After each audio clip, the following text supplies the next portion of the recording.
गोली चली देवरिया के चौक पर।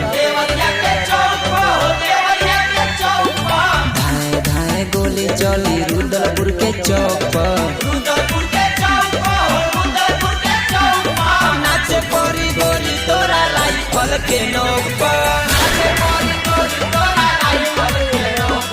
नाचे परी गोली तोरा राइफल के नोक पर।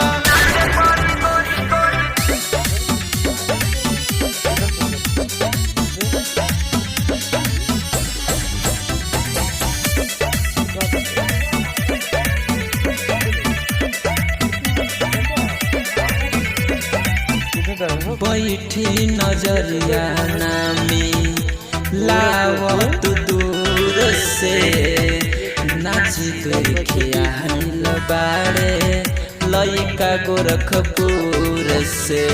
धाए धाए गोली चली भटनी चौक पर। धाए धाए गोली चली सलेमपुर चौक पर।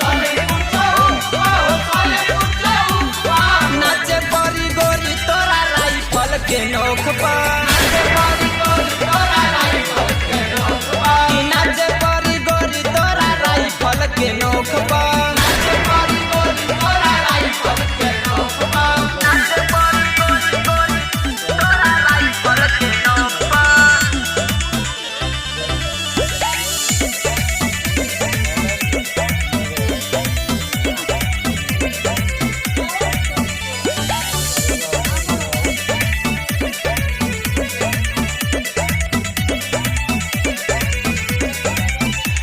नाचोए जान तुहा टाई के दुपट्टा भीड़ में आइल नइखो बान्हल बसाता।